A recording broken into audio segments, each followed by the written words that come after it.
Hello everyone, glad to see you guys again. And I'm He Zhou from the University of Chinese Academy of Sciences. In today's online seminar, I'm very honored to have Professor Liang Xin here. So please allow me to introduce her briefly. Professor Liang Xin is an associate professor at the School of International and Public Affairs, vice dean of the Emergency Management School at the Shanghai Jiao Tong University. She has been selected for the Shanghai Pujiang Talent Program, and she holds a bachelor's and a master's degree in information science and technology from Peking University, and a degree in management science from the Hong Kong Polytechnic University. She has expertise in the application of new technologies such as big data analysis, modeling, and simulation in the field of management science. Her main research areas include climate change risks, modeling and simulation of the residents' risk response behaviors. So let's welcome Liang Xin, and hi, Liang Xin, it's all yours. Thank you very much, Professor He Zhou. And today, sorry, let me share my screen first. Okay.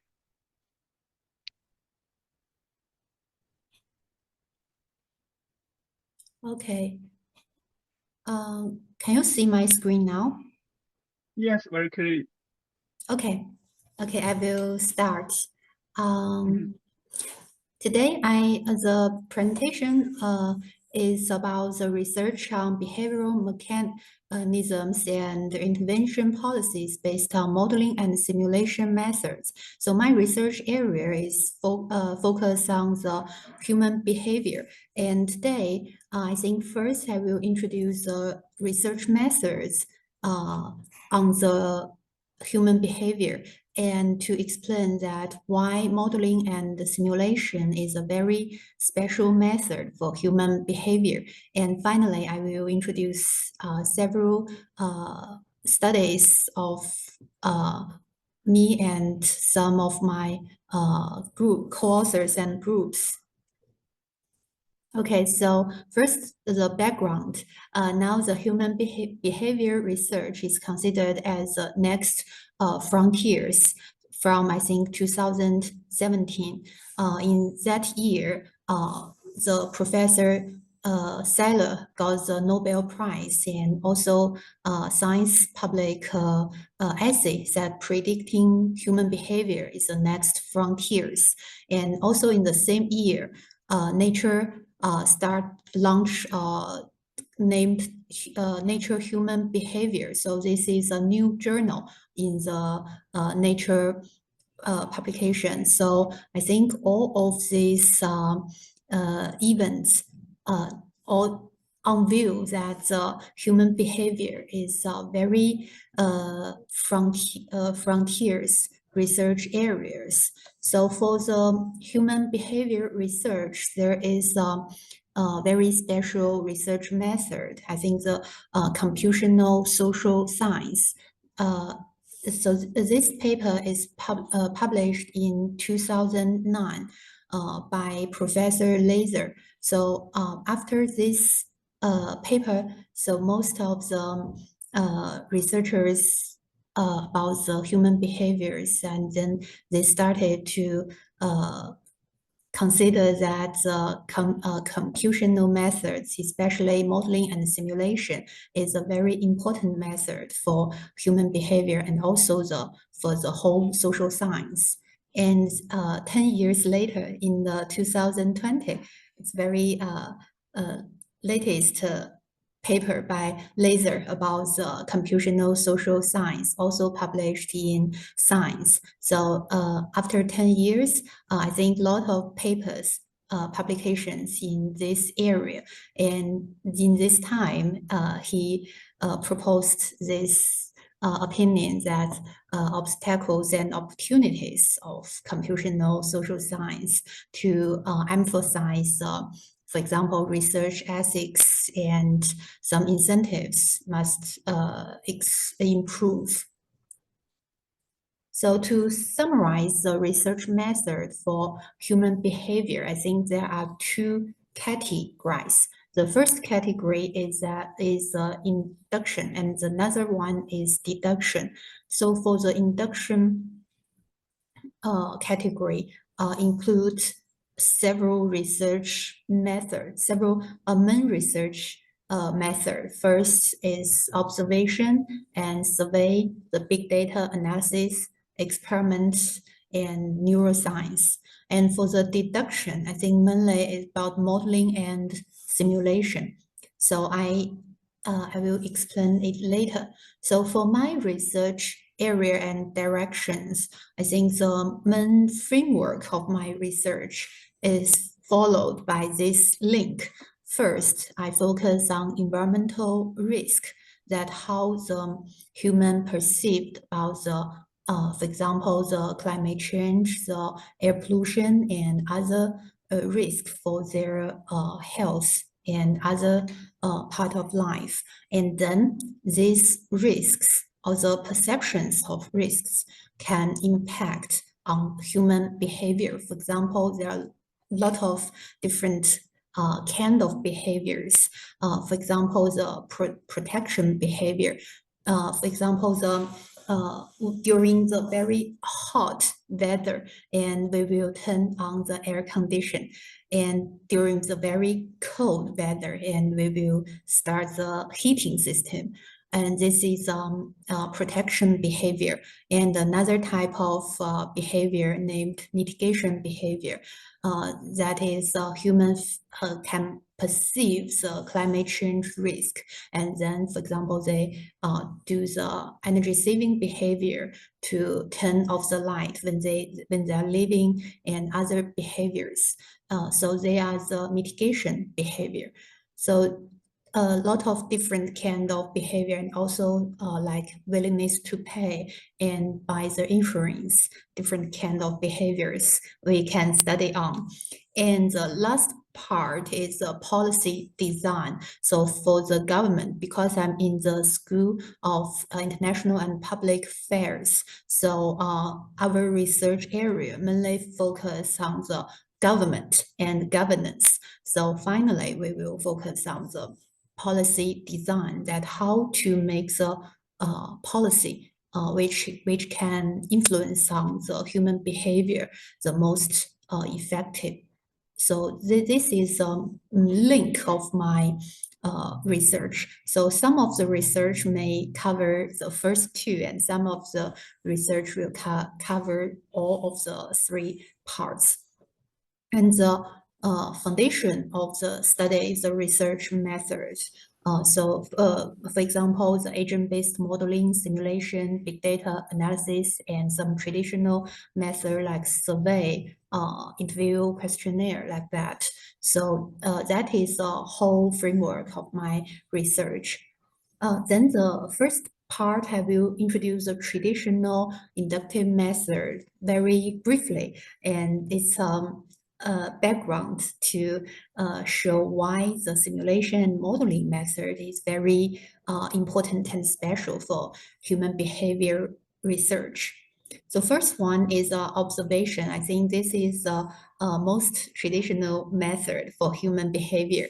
So this method is that we only can observe the visible behavior. So for example, this is a study, and there are two groups of students. They do the experiments that, for example, some accident happened, and they will leave from this store, and then there will be a crowd in this part, and then just like this picture show. So this study use observation method. So this method is although it's very traditional method, it can be often used in the human behavior study.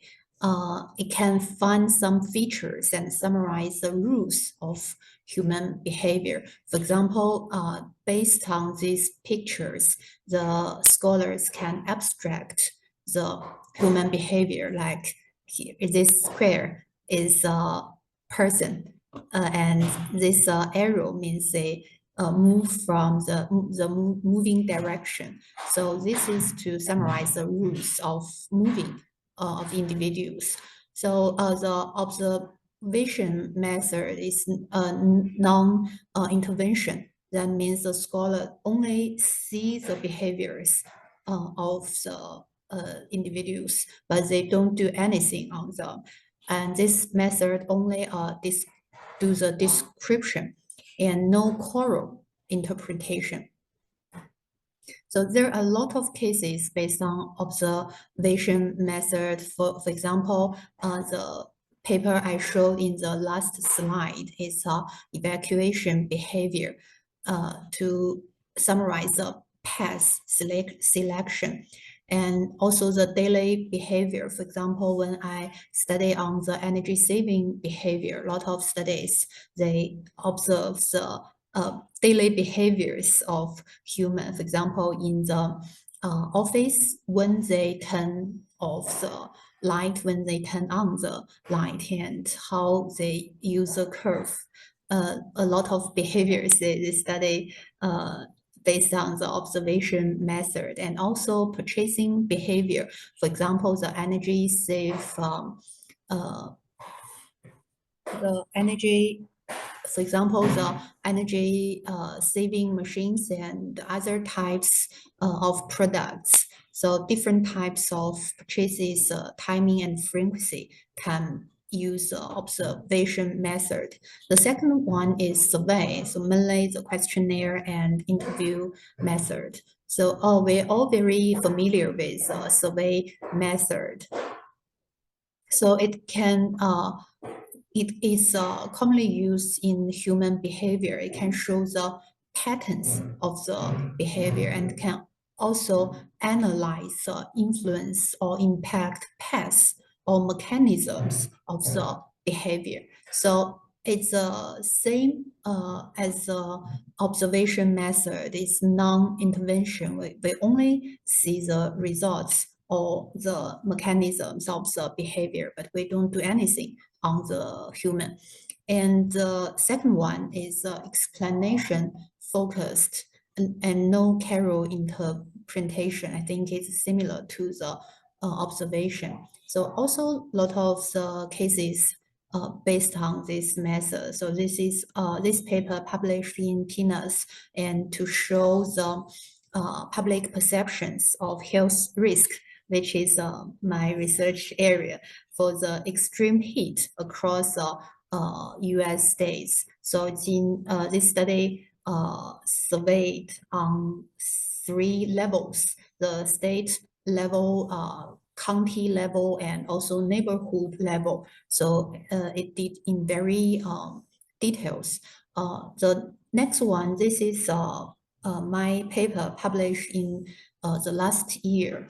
So this paper focused on the individual climate change mitigation behavior, which means human perceive the risk of climate change and want to do something to mitigate the climate change. So the link is from the information exposure and to the knowledge, and then finally to the behavior. So during this framework, we can explain the mechanisms of the human behavior. So this is a survey and also big data analysis. I think it's also a new method on human behavior, because today there are multi-source data can be used for human behavior. For example, we use RFID, we use iPhone and other different kind of machines and apps. So all of these machines can record our data. For example, the track data, the activity data, and also different kind of data of human behavior. So based on these data, we can analyze a big amount of the data, and then to do the data mining to find the roots of the human behaviors. So this is 2 papers I published in 2016. So this is a building in Philadelphia in US, and there are a lot of cameras to record the track of the residents in this building. So based on the data for around 2 years, we analyze and the data and summarize the activity rules of the residents in this building. So this is the MSEs of prediction. We can see based on our model, the MSE is very low compared to the traditional method, and this is residents' activity. We use residents' activity and to predict the load of the building. For example, the plug-in load, the lighting system, the HVAC system, and the total load, the energy, the electricity use in this building. And based on the residents' activities, the prediction accuracy can be improved around 20% to 30%. So it's a very significant improvement. And also other big data analysis. So this is a Chinese, this is a paper in Chinese. So that's why it's used Chinese characters in the figure. So the background is that during the COVID-19 in China, we use a health code. So everyone have the health code in its app in the phone, and this is for the risk perception to see how high the risk you will get the COVID-19. However, this health code was used by the government to control some people, and they changed the health code to red, and then these people cannot move outside their home. So it's very how to say, it's a very special news in China, and then in the internet there is a very a lot of comments on this event. So this study I use data based on this case and to see how the public have perceived the risk based on this event and how their attitude to the government. So this also based on the big data analysis. So next is experiment for the human behavior. I think the first one is natural experiment. So this is a paper from the PNAS, also about China. So this is also a very special background because China is very large. I think it's similar to Russia. So in the north of China, it's very cold, but in the south of China, it's very hot. It's in different climate. So in the north of China, we have the heating system, but in the south of China, there is no heating system. So that can be a natural experiment. So that's why river policy is like this line. So in the north of the line, there is heating policy. In the south of the line, there is no heating policy. So because of the difference, the north of China, so you can see this figure, have lower health and shorter life expectancy in the north of China. So I think it's a very interesting natural experiment. And another one is survey experiment. So this is my study. It's a working paper. It's a study for the pollution coping behavior. So it's based on the survey experiment. And this is a lab experiment. So this experiment published in the Nature Human Behavior. So it's also about climate change mitigation behavior, but I think it's very interesting. This experiment is conducted in lab in Shanghai Jiao Tong University and also in US have been done in 2 countries, and to show that the developed countries or developed groups, whether they have the incentive to help the developing groups. So the result shows that the developed country like the US, they don't have any incentive to help the developing countries or developing groups. So which is very similar to nowadays situation. So although US or other countries, they have very high technology, they have maybe lower carbon emission or carbon emission technology, but they don't want to use this technology to help the developing group. And also other field experiment, because of the time limitation, I won't introduce it in very detail. The first is published in AER. It's about the media censorship.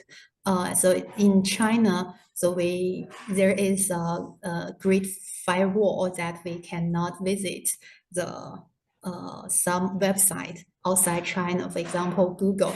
And so this field experiment is done by a scholar in Peking University to see that if they send the VPN that we named letter in China to see whether these students want to visit the website outside China and to see some maybe some website or news or the politics related articles outside China. So I also very interesting, and it's the study randomly selected 1,800 university students in Beijing. So it's a very large scale experiment. And this one is also very interesting about the civic honesty around the globe. The scale of the experiment even larger. You use 13,000 responses in this experiment. And I have introduced a traditional method very briefly, although I also use this kind of method to study human behaviors, for example, survey, for example, big data analysis. However, I think they have the very significant limitations of this traditional method. I think the first one is that there is inability to handle extreme cases. I will have example later. For example, some extreme weather, some extreme like wars or other events that maybe we have never met in the previous experience. So if there is no experience, there is no data to do the inductive. So that is the first limitation. And the second limitation is that it's limited to only can do the analysis based on existing observations. So I think for the some special events, there is no or very limited observations. It's very difficult to use the inductive method. And the last one, I think, is very also very important, that the inductive method that cannot handle the counterfactual analysis. For example, in this figure, so this paper is published in 2020, published in Science. So this is also the story also in China. In the COVID-19, it happened first in Wuhan. And I think maybe I don't know whether the professors from Russia know the background that China have a policy named travel ban, that all the residents in Wuhan cannot go outside Wuhan during that time. So it named the travel ban. So this is existed policy in 2020. So there is no counterfactual cases that, because later, around several days later, in the whole China, all the cities, they launched the travel ban. So we can, if we use inductive method, we can not know, we have no data to analyze that. If there is no travel ban, which means counterfactual cases. So what is the result? So I think for this kind of research question, we can only use a simulation. So this paper in Science also use a simulation method to show in different scenarios. For example, no travel ban in Wuhan, or some travel reduction in 0% or 19%, and also and so this is parameter of the COVID-19.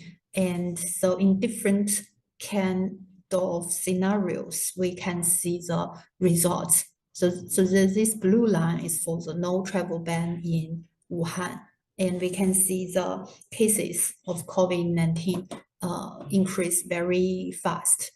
But if based on the inductive method, we cannot know the results. So that's a very good method for the simulation. So the second part is about the behavioral research based on modeling and simulation. So this part, I think I will introduce it very quickly. Because Professor He Zhou is also very professional in this research method, but I don't know the background of other professors. So why we use modeling? Because in the real world, we have some risks and some limitations. Sometimes we cannot do the experiment. We can not know the counterfactor cases, but we can project to the virtual world to build the model and do the simulation to see the results and get the solution for the real world. And in this part, the virtual world, there is no risks. So we can do any test, any experiment in this area. So also here is natural science vs social science. So in the natural science, we can the improvement of the natural sciences from the object study, then to the very atom, very smaller and smaller. And for the social science, I think it is quite similar. First, we focus on the social, like the classes, and then the social network, and finally the agent, which I will introduce later, that also the minimize like the atom in the nature science.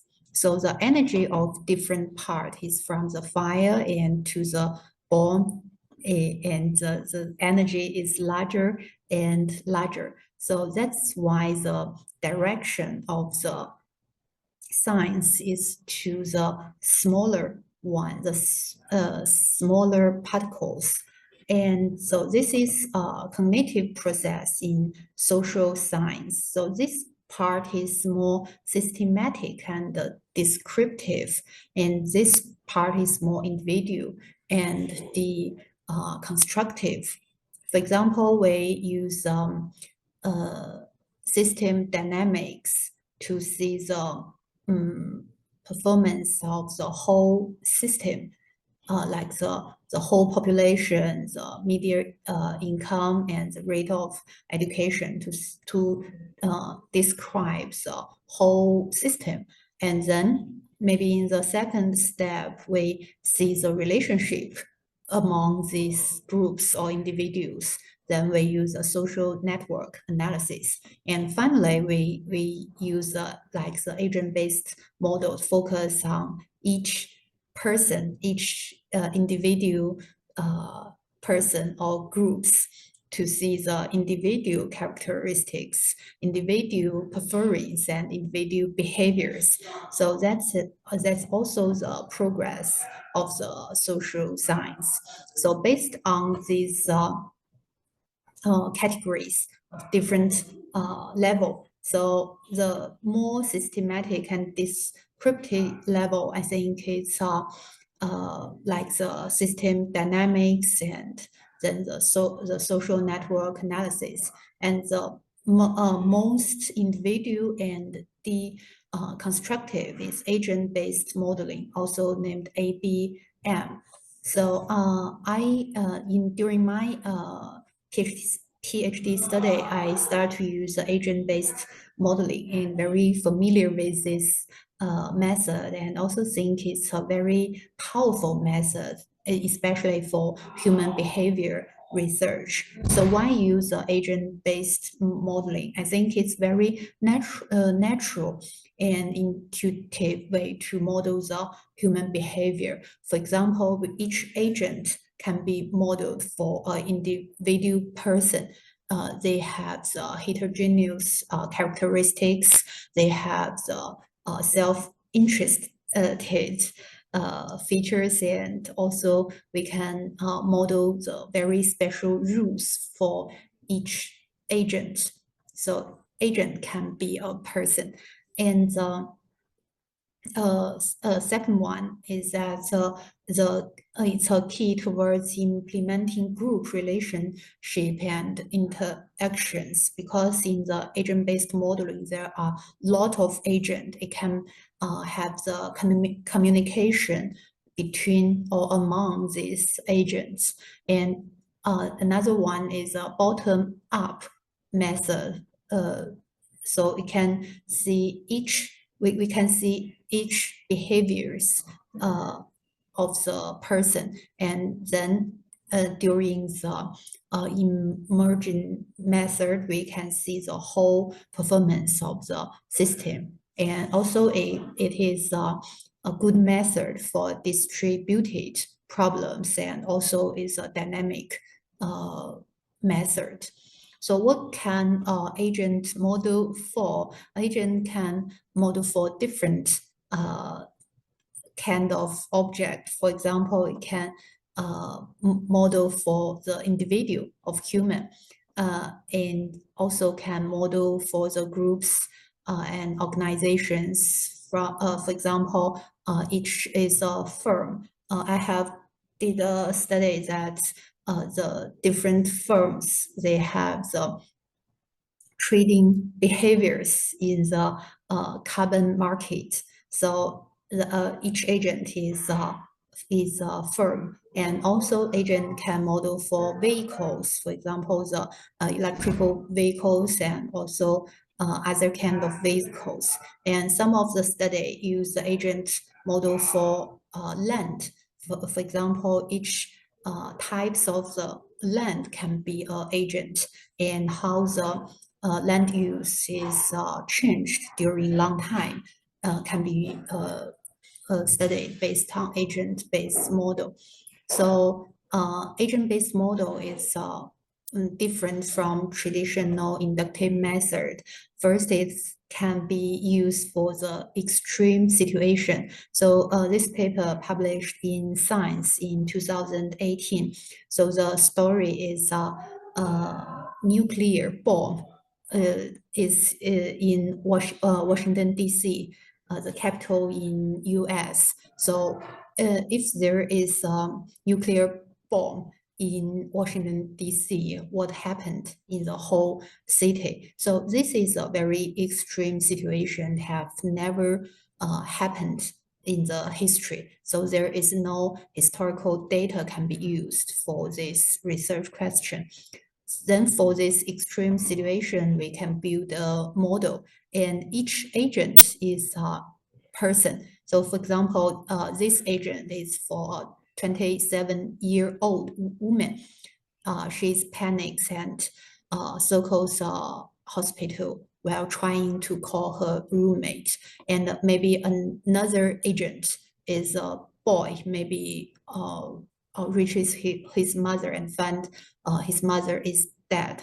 And also different agent in this study. So based on this agent-based modeling, it can summarize. So this is the agent behavior, can summarize the behavior of the agents. So for example, this color is a death, the number of deaths in Washington, D.C., and this color is panic.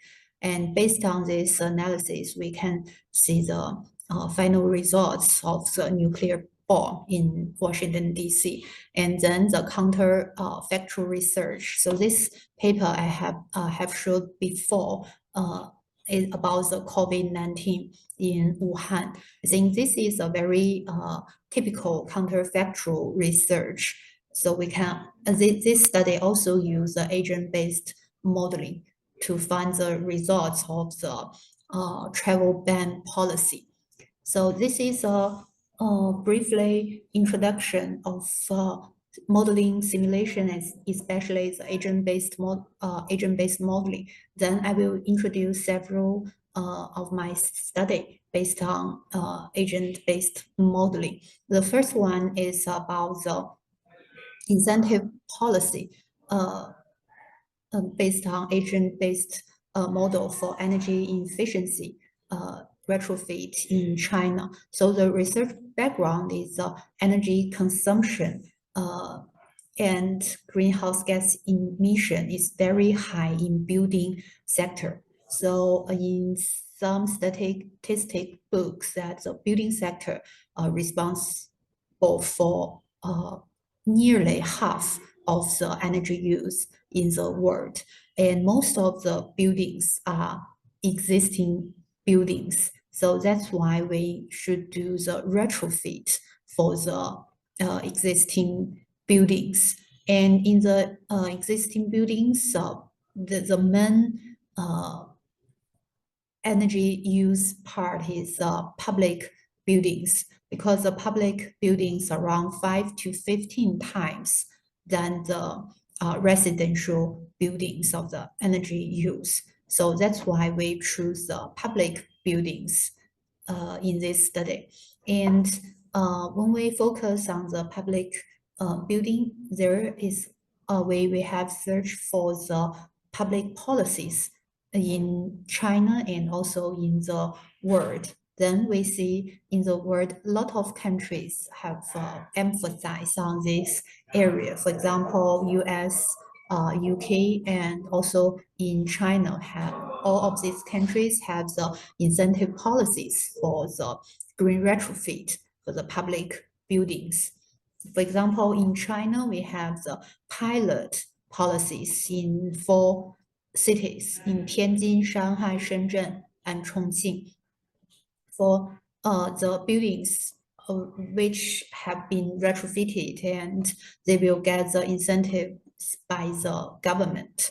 Then we build the agent-based modeling. The first agent is a government, and the second type of the agent is the owners of the building. Then we build the model based on the principal and agent theory, that the government is principal and owners are agent, and they have different aims and different behaviors. So based on the principal and agent theory, they have the IR, and IC. The IR is individual rationality, and the IC is incentive compatibility.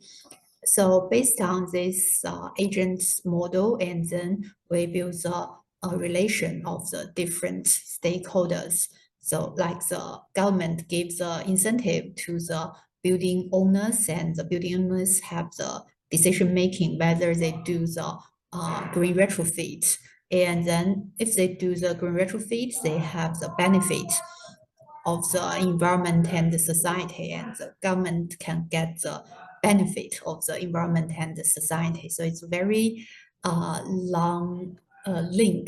The government have to push the building owners to finish the green retrofit. And then based on the model, we define the variables and the parameters and the interaction of the agent. So this is a policy scenario. All the scenarios are from the practice in China. So for example, this is a policy in Shanghai, which means if the energy saving rate lower than 20%, then the incentive is 0. And if higher than 20%, the incentive is 40 Chinese yuan per square meters. So I think it's a very good incentive for building owner. And in Shenzhen, the policy are different because Shenzhen is a new city in China. Most of the buildings are after 1990, but Shanghai is very old city in China.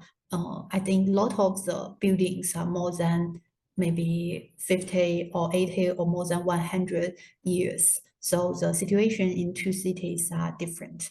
In Shenzhen, because the buildings are much newer, so the incentives the threshold of incentives are lower.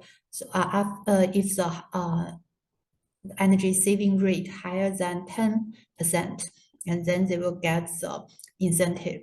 And it's a linear equation. And then if the energy saving rate past 20%, and then they will get the fixed incentive. So this is a parameter of the model, and this is the result. There are 3 policies: Shanghai, Shenzhen, and the proposed policy, which the policy made by our group.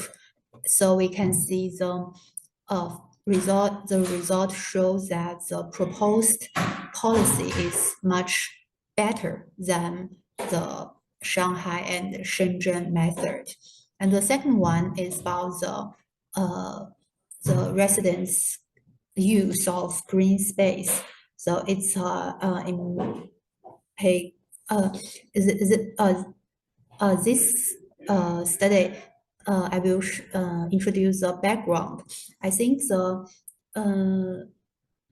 the main background is about the green space policy is that China and also a lot of countries in Europe, they have promoted the eco cities or 15 minutes or 20 minutes neighborhood policy in these countries. So all of these policies, they want to improve the green space use of the residents, which can improve their health and also the mental health and also the welfare of the residents. So that's why the government, they want to optimize this kind of policy. So during this study, we have reviewed different kind of policy in different countries, and then to summarize, there are 3 types of policy scenarios. First is a 15-minute neighborhood or community policy, and the second is eco-city, and the last one is I think it's a benchmark like the urban residential air plan, which means if we don't change to eco-city or 15-minute community policy. So based on the 3 policy scenarios, and there are 3 types of green space. The first one is urban park. second one is neighborhood park, and the last one is community garden. I think these three types of the green space is very typical green space in China and also in Europe. So the rate of the plan for the three different green space are different. So in my study, we have analyzed different policy scenarios and to see the results of the green space use of humans. So the first, we also build the agent-based modeling. So the decision-making model is used these types of the model based on hot-cold theory. And then the result, so this is the results. We can see the final results of different policies, and a very interesting result is about policy for different developing stage. For example, for some of the let me see. I think for the developing stage, most of the residents, they will sensitive to safety, environmental connection, and accessibility. But for the developed area, I think most of the residents, they are sensitive to public participation, social interaction, and consumption. So for different areas in the city, I think different level of the development areas of the city, we should launch different types of green space policy. So this is a very interesting result. So this is results in detail. The last one is a working paper. I have studied with co-authors. It's so this paper is also about the behaviors, human behaviors on carbon emission, but it focused on the transportation area. So the research background is that more and more scholars now focus on the human behavior plus environment system. For example, in a paper published in Nature in 2022, named Coupled Climate Social System. And also in the same year, a paper published in Nature Human Behavior named in Coping Human Behavior into Earth System Modeling. And also in the same year, there is an editorial in Nature Climate Change in different, you can see in different journals, they focus on the same topic about human behavior plus with environmental system. So in this editorial, they said the author said the behavior as leverage, which means human change is essential for the solution of the climate threats.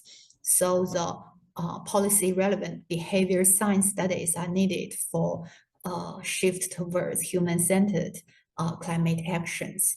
So based on a lot of studies emphasize on this area, we are also very interested in this area. So this framework is published in the Nature Human Behavior in 2020 to show the previous framework in figure 1, like the greenhouse gas emission, land use, and other factors related to climate change, and then to evaluate the impacts of climate change. So this is a traditional framework. And then if we coupling the human behavior to the traditional framework, we can see how the influence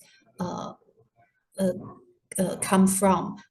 For example, the human behavior can we see bottom up. For example, the climate change can have different impacts, like the extreme heat or some extreme weather, then it can influence on the perceptions of the human, the contagion, and influence on the cognition further, and then finally influence on the human response behavior, for example, mitigation behavior and protection behavior. And then these behaviors will further influence on the greenhouse gas emission. For example, they do the energy saving behavior. They buy the electric vehicles to reduce the carbon emission and also influence land use and other factors. So it's like a loop between the environmental system and human behavior. So this paper published in Nature used this framework.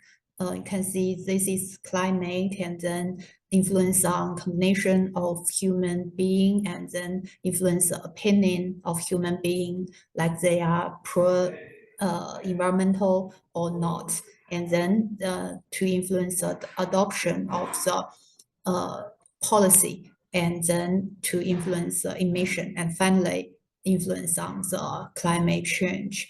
So this paper have told this kind of story, but the research question of our study is based on this study that during this loop, we can see there is only like the positive direction, which means when the human being feels the risk of climate change, and then they will do the mitigation behavior. However, in the practice, there are two different paths. First is mitigation behavior. Another one is named protection behavior. Means when we meet a lot of extreme weathers, maybe we like to protect ourselves. For example, use more air condition, use more heating system, and this behavior can cause to more greenhouse gas emission, and then to strengthen the climate change. So there are two paths exist at the same time. So that's a research question we proposed in our study. So we propose this model also based on the framework proposed by the Nature Human Behavior, and there are 5 modules: climate, cognition, attitude, behavior, and emissions. But during this loop, there are 2 behaviors existed at the same time. That is mitigation behavior and protection behavior.